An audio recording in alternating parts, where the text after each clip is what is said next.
I am excited about everybody that I've been interviewing. This channel is about mind, body, and spirit, and I've been exploring that and gathering folks around me to help me with that journey. Phil, for you.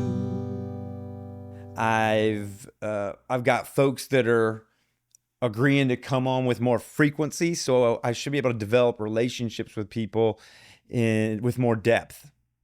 And I'm really excited about that. I want to have like kind of relationship arcs through the show so that there's more comfort and familiarity and like kind of intimacy on the show so that we get comfortable with each other, we get used to each other, and we start to talk in a more natural way. Sometimes when you interview someone for the first time, there's can be some guards up or some walls up, and over time a comfort level sinks in. I think I have that with Grant Potts and our philosophy book club. I'd like to have that with more people.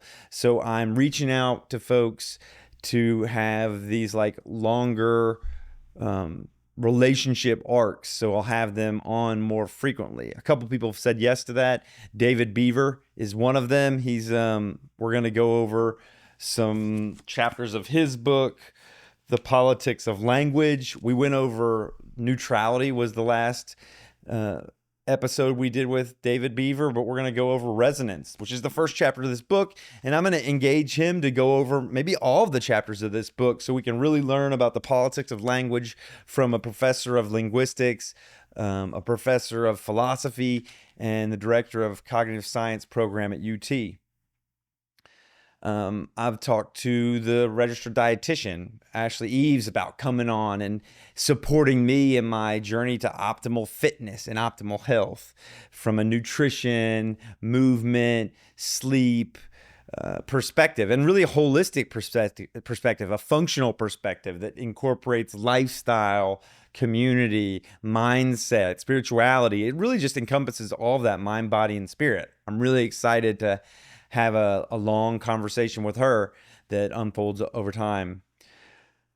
Where am I at? So what I basically do now is I work out and I work on the show. I got my kids every other weekend and I focus on them when they're here, but when they're not here, I'm working out.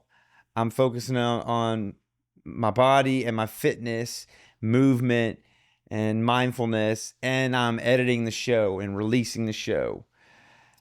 It's kind of been an exercise in self-soothing, navigating the kind of the depression and sadness that came from the transition from having my daughters 50-50 to having them every other weekend, which is a recent change. And the change brought a lot of sadness and a big void in my life that it was difficult to sit with. This is all partially an effort to utilize this time in the best way, to invest in myself, to get myself in an optimal place in life, both physically, mentally, and spiritually, mind, body, and spirit. So I think I'm doing a good job at that. I'm going to continue doing that. I work out. I do fundamentals with Ashton on Monday twice for 2 hours. Then I do strength and conditioning with Cameron for another hour. On Tuesdays, I do yoga at 9 up at Studio Satya. And then I do yoga at 12 with Brittany up at Crux. And then I do strength and conditioning with Ryan. And then on Wednesday, I do yoga at 9 at Studio Satya.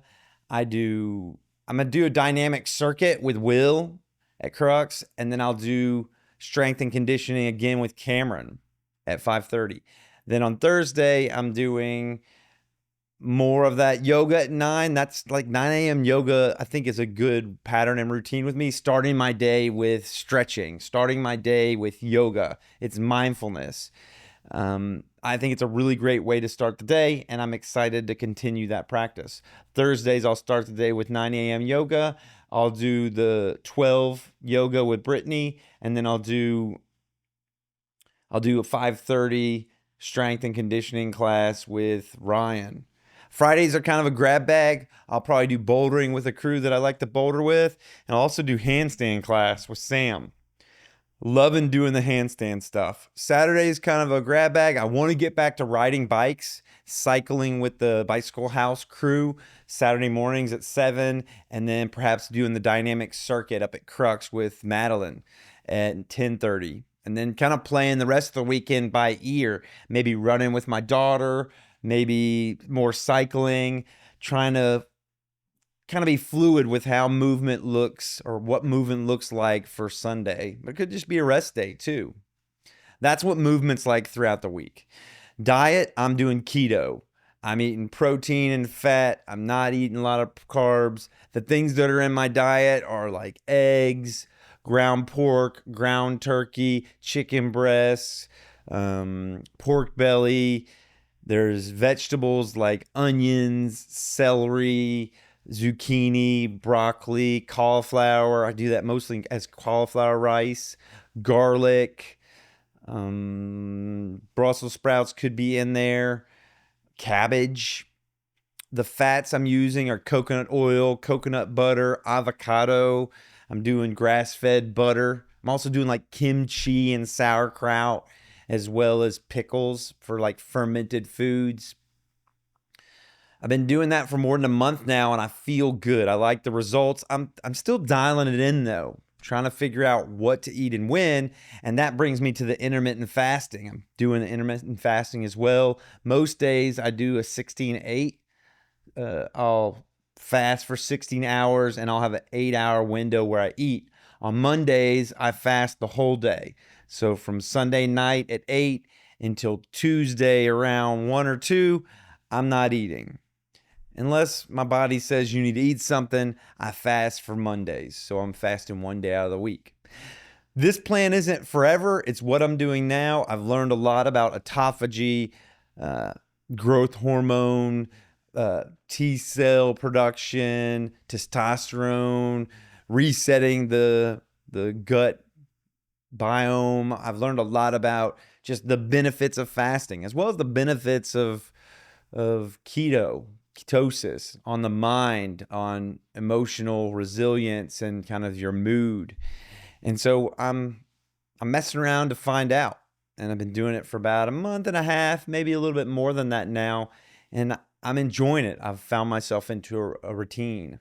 Found myself in a routine. So that's kind of what I've been doing.